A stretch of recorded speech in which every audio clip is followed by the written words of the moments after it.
Okay, so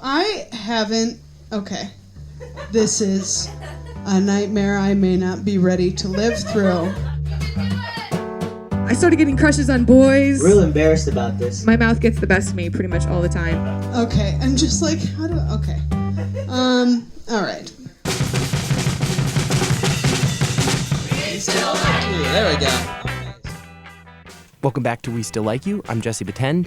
Today, our theme is shame at the hands of the Almighty.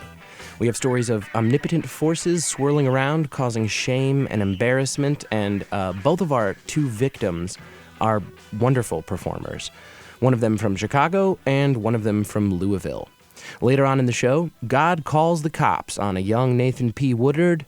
But first, we have the return of an old favorite. Nate Burrows told a story way back on the very second episode of We Still Like You about how his sisters used to play pranks on him and get him into trouble. And he's back with another story about exactly that.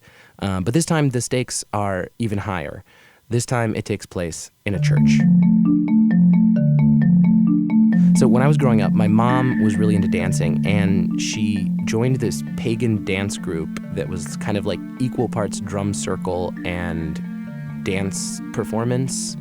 For some inconceivable reason, they used to perform at this Christian church. They had this deal set up where they would come in, I don't know, every month, or maybe it was less than that, but they'd come in and do a performance for the congregation. Clearly, this was a very forward-thinking church. They'd do these big dances with wooden swords and lots of drumming and feet stomping, and the congregation would always sort of be split between puzzled and amused. I would go every now and then, and I was not Christian, so this was the only time that I would ever be in a church, and I remember just how uncomfortable it would feel sometimes, kind of empathizing with the people in this church who are probably watching this dance and just wondering, like, what the hell am I watching? Because that's exactly how I felt during the rest of the Mass. It's really weird to experience a religious ceremony if you're not part of it. And obviously, when you're not sure how you might offend, it's really easy to end up doing so. From Chicago, here's Nate Burrows. This is such a beautiful idea. It's just a safe room for us comics artists to just share our darkest secrets and be forgiven. So are you guys ready to still like me? Oh, I think you can do a little better than that. You guys ready to still like me? All right, so there I was, right? Murdering this whole family. Here's where it gets silly. I had sex with all their dead bodies.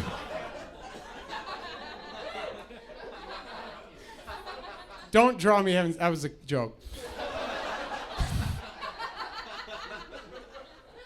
I don't know if you guys realize this. Guilt is my shit. I am the fucking Michael Jordan of guilt. This is like my thing. You know, like Lakeshore, when you see cars just whizzing by all the times? My mind is like Lakeshore Drive, and every car is just a guilty thought that enters my head. It's literally like you need to call your mom, or you didn't pay the ComEd bill, or there's kids that are dying of thirst and you masturbated while showering. It's just shit like that just goes through my head all the time, and I just get wrecked. So this is great. But I thought about the first time I ever felt guilty, and ironically, it was in third grade when I was in a Catholic church on Christmas Eve. I'm a Jew. You're looking at my brown curly face, and you're like, what's this Jew doing in a church on Christmas Mass? I totally get it. I respect that thought you just had. I'm about to explain it right now. I am half Jewish. My dad's side of the family is very strict Jewish. My mom's side of the family is very strict Catholic. I don't know how the fuck they got together and that happened, but that's kind of how I was raised. We weren't raised really to like celebrate either religion very like strictly or just like fundamentally. Like we literally we celebrated the good things like Hanukkah and Christmas, and we had good family friends that were like, we go to Christmas Mass every year to our church. You guys should come. It would be a great idea for you guys to come out and be a part of the town and the community. So my mom said, great. So she brought us all. We all look like this, okay? We all have bigger noses. We all have brown curly hair. We walk in, And as soon as we get in there, I feel weird as shit. I'm in 3rd grade. My 2 older sisters, who are total dicks, by the way. I love them. They're great people. They're awful. They pull pranks on me all the time. The last time I told the story here, it was about how they were pieces of shit. They're just thinking this is all hilarious. We get in there, and every person in there is just Aryan. It's just a bunch of Dolph Lundgrens. It's like Trump's cabinet. It's just like a bunch of... Everyone is blonde-haired, blue-eyed. We're the only people with brown hair, so it's already weird. And we're sitting in this mass, and I never experienced mass before. I never sat in a church, and I thought it was going to be something cool, and it was like the most boring shit ever. It was just 3 hours of the worst. And literally an hour and a half in, they have this thing where everyone gets in line and eats these weird, church crackers. What are those called? Eucharist? Licorice? What are they called? Eucharist. So I haven't been paying attention the whole time. There's songs, there's a couple of things from Leviticus, and then they get in line, and my sisters tell me, they go, hey, you need to get in line. Everyone under 12 has to get in line and eat this cracker. And I thought, oh, this is an intermission. This is like when everyone has a snack. I was like, this is my time. You also got to realize that in 3rd grade, I was the fattest kid by far. The kid who had runner-up for fattest kid, I had him by 30 pounds. I was fat as shit, and I loved eating. So I get in this line, and I immediately notice something's wrong because my sisters are dying laughing. I look over at them, and they are cracking up. So I look over, and I'm already halfway up to the line. I see the priest, and he's just putting crackers on people's tongues. I go, I don't know what the fuck is going on. I don't know what they are doing right now. But I can't leave the line. I feel like if I leave the line at that point, I just walk out, everyone's going to be like, it's a Jew! And they're all just going to chase down and just fucking hunt me. I had that thought. I was very scared. So I got up. It got to my turn. I'm fucking sweating. I don't know what to do. The priest, usually you put your hand out and he's going to give it, or you stick your tongue out. I didn't do either of those. I just stood there staring at him. So he went for the tongue. Very priest move.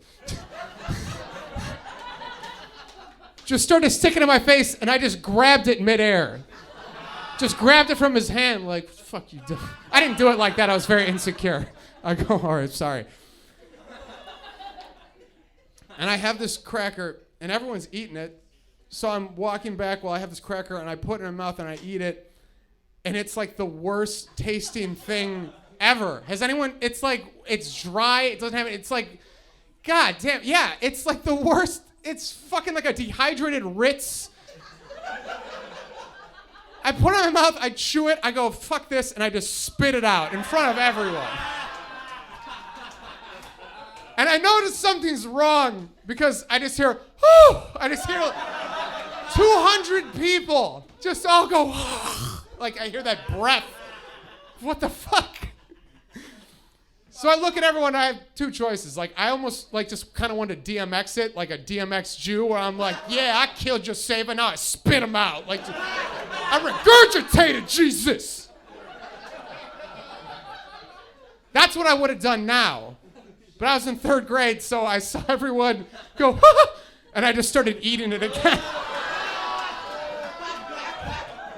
Like a baby bird being fed. Fuck yeah, I ate that whole Eucharist. I Eucharisted the shit out of that Eucharist. And this was the first time I ever felt really guilty, because I get back and my mom just has her hands in her head. And my sister fell off the pew laughing. And my dad goes, let's go. And we left before the mass ended. I had to call people to ask about this. My dad's like, yeah, we felt really fucked up. We don't go back to that church ever again. So that was the Jew that went to the Catholic Church. Thank you guys very much.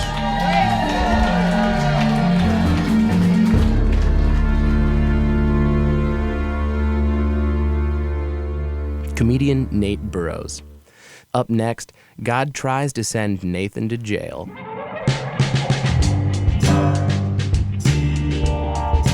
This next story comes to you from comedian Nathan P. Woodard.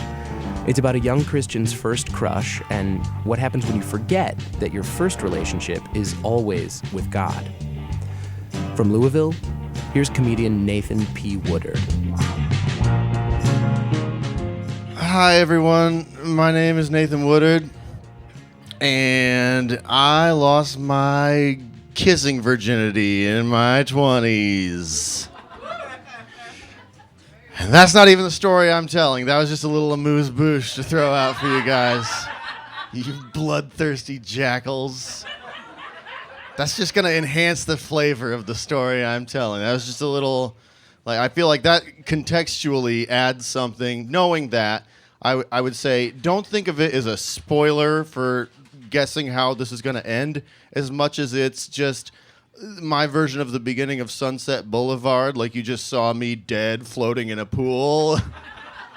And you're like, how did he end up like that? And now just take my hand and we're going back in time to the year 2000. That's right. The summertime in the new millennium. I had just graduated high school. Lou Bega was a big deal. America was still getting over the death of Ernest P. Worrell. And gas was like 90 cents a gallon, and I had a little red Geo Metro. The world was my oyster. I could go anywhere and do anything. I was my own man for the first time in my life, except on Sundays, because my parents were like, as long as you still live at our house, you have to go to church every week. And I was like, fine, I'm fine with that. Because you don't know. Like, this is 18-year-old Nathan P., and I love church. I am a churchy little bastard. I love it. I was very religious. But I was driving to church in my own car because I didn't want people, I was a little worried about people seeing me in a car with my parents because I had like an image to uphold as like the cool front man of like a Christian rap metal band. You know? Actually, church was kind of a bummer because I was too old for the youth group for the first time in my life. It was like Logan's Run, and I wasn't allowed to play foosball anymore. I was just stuck out with like, oh no, now you have more in common with 80-year-olds who kind of smell like pee and fart and peppermint. Like you sit there now. And so as soon as they would close their eyes for prayer, I would just slip out to go get a drink from the drinking fountain for an hour and a half. I'm just out there like a little water fountain James Dean, like just too cool for church. And on this one Sunday, this like cute blonde girl was also just doing the same thing. And I was like, oh, she must be also 18 years old and doesn't want to sit in church service but can't get in to play Rampage on the Super Nintendo. And she was like, hey, I'm going to have to make up a fake name because I'm still friends with her. My name is Bianca, and my family just moved here, and I don't know anyone, and it's really awkward. This is like my first day here in this new town. And I was like, oh, yeah, cool. Anyway, I just found out where they keep the letters for the sign out front. I'm going to make it say who farted. Anyway, see you later. That must suck being new in town, because I'm really good at talking to women when I'm 18-year-old me. But that's actually the one kind of brilliant thing that I didn't intentionally do, was I negged her really good when she was like lonely. Because later on that day, my dad after church was like, we're going to go to the steakhouse. And I was like, thanks for the invitation. But again, wouldn't be caught dead in public with you. Public image. I got to stay cool. I'm going home to eat 3 Hot Pockets like a cool dude. So my brother calls the house while I'm there by myself. And he's like, hey, I'm at this party. There's a new family in town, and they invited all the youth group over to their house for ice cream. And this girl's older sister says she met you today, and she wants to know if you wanna hang out with her tonight. And I was like, yeah, give her the phone. Which no, I didn't, because I had no social skills. I just kept talking to her through my little brother for like 15 minutes. I'm like, is it a date? What are we doing? You want to go get something to eat? And my brother's like, he says he wants to know if it's a real date.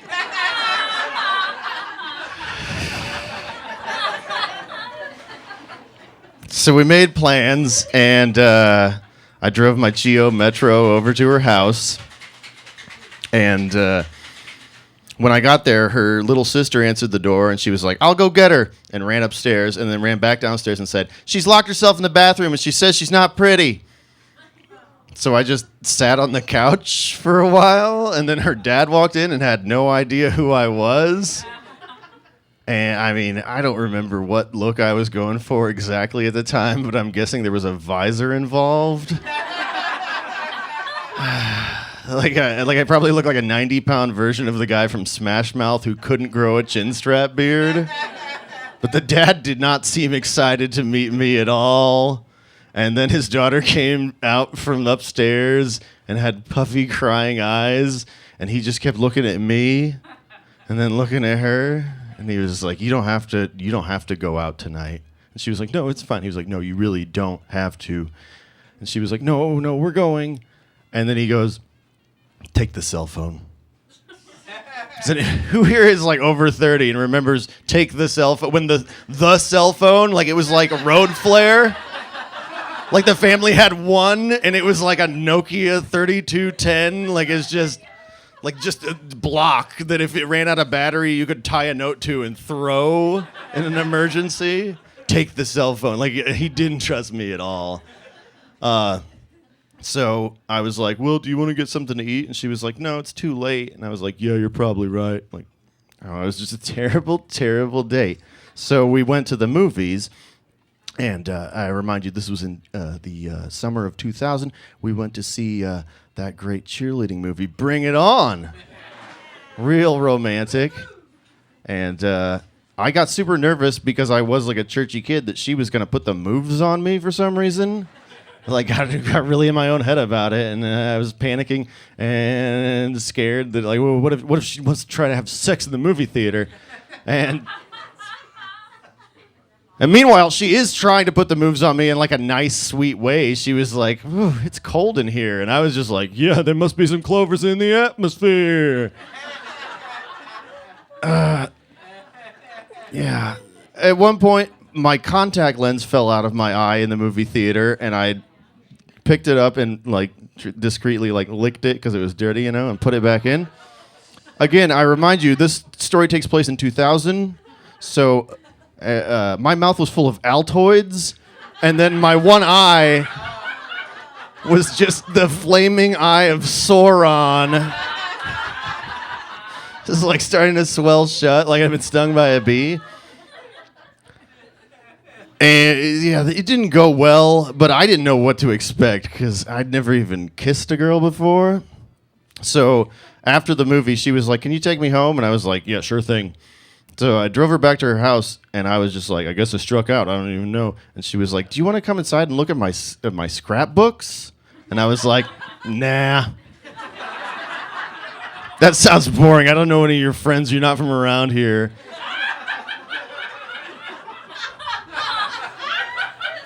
She was like, "Please," and I was like, "All right." So we like go in her house, and it's kind of late at night now. Like her family's asleep. And we go into like the rumpus room, and she's got all these scrapbooks of her high school friends, and she's showing me. And it was only then that I realized what was going on, and I was like, "Oh my gosh!" But then I got super nervous because I was like, "This could be happening. I don't know how far this can go." I promised that I would save it for marriage. What am I gonna do? And she's like, "This is my friend Katie," and I was like scooting in, like getting closer and closer until finally like our hips touched. And I was like, "Ooh," I like put my arm around her. And then because I was like a very religious kid, I was like, "I don't know, maybe I should pray about this right now." I was like, God, if you want me to stop, just say the word." Like I'm just tempting, prove you're real. Prove it. And you guys, they say that when God speaks to you, it comes in like a still, small voice. And that is exactly what I heard, just like a tiny little soft voice. And I freaked out and pulled my arm back. And she was like, What happened? What's the matter? And then it was like I heard it again, and I was like, and she was like, "What was that?" And then we were both totally silent, and we heard the voice a third time, and it spake unto us. It said, 911 emergency. Hello? Hello? And then I remembered, take the cell phone with you. She had that old brick cell phone with the buttons on it, and when I was bumping hips with her, my car keys hit 911 send. I got God cop cock blocked, you guys.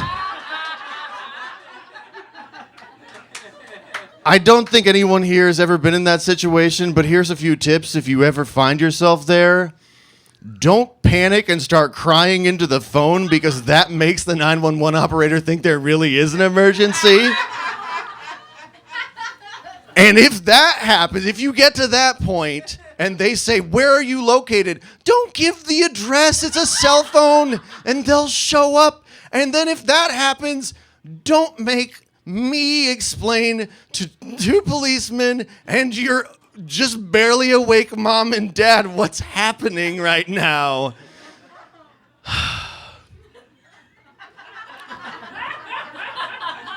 It would be another 3 years before I got to first base. A weird epilogue to this story. The very next day, I worked at a coffee shop and a homeless guy got punched by a couple of teenagers outside. And we were right across the street from the police station, and so all the police came. And afterwards, they all came in for coffee, and that guy was like, hey, this is the kid I was telling you about. And then they all tipped real well, so that's my story.